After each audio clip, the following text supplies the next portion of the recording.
We don't normally make assessments relying on statistics for violence because we can only scratch the surface of the problem. We're not able to be in every situation across the country. What we can say for certain is that South Sudan is awash with arms, and the arms are not just in the hands of security forces, but also within communities.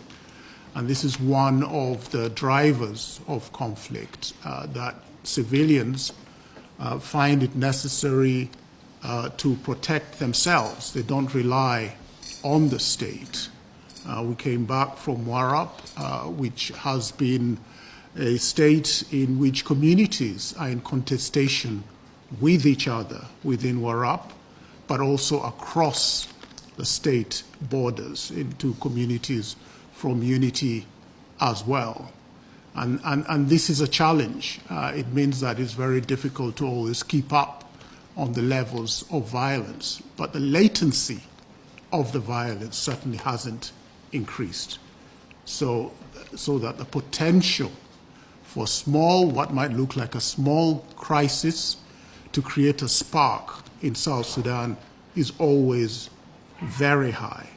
And that's why we are very much emphasizing the role of a truth commission to help to de-escalate and address some of these drivers of conflict, whether they're contestations over resources, over boundaries, or competition over power. So it's very important that we deal with the root causes. Otherwise, we'll keep reporting on the manifestations of violence, such as the situation in Western Equatoria. This latest flare-up is only the latest in a pattern that we've been reporting on in Western Equatoria. In particular in Western Equatoria, we have in the past said that there is elite contestation which plays out in the communities of Western Equatoria. Certain leaders from Western Equatoria don't see eye to eye on the politics. They've mobilized their constituencies. They've split that state on ethnic lines between the Zande and Balanda. And this is a challenge. So the solutions to the crisis in Western Equatoria also lie with elites, some of whom are based here in Juba. On the latest one, it's something that we're going to go back to and investigate in greater detail. We like to make our own findings for ourselves. We don't just read in the newspapers. We've heard it said that there were certain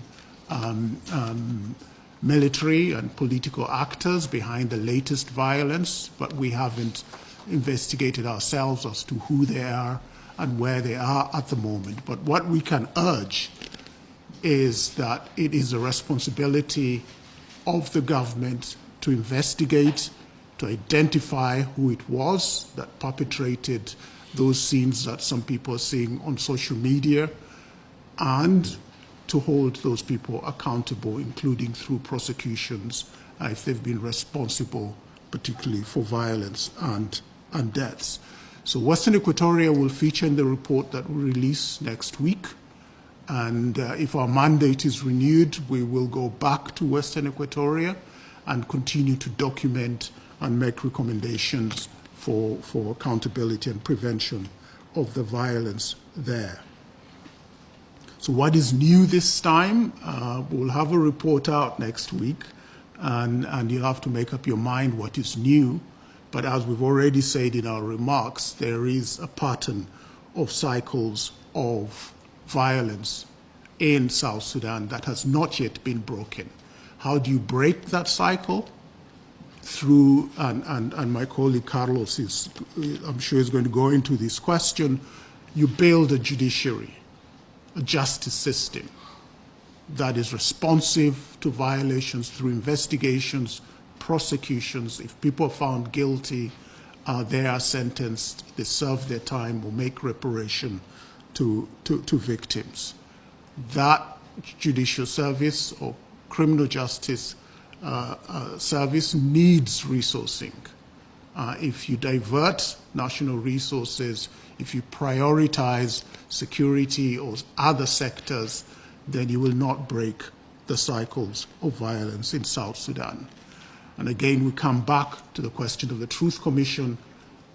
It's going to be an essential forum for addressing this question of how do we in South Sudan break these cycles of violence? Why is this violence happening? What needs to be done?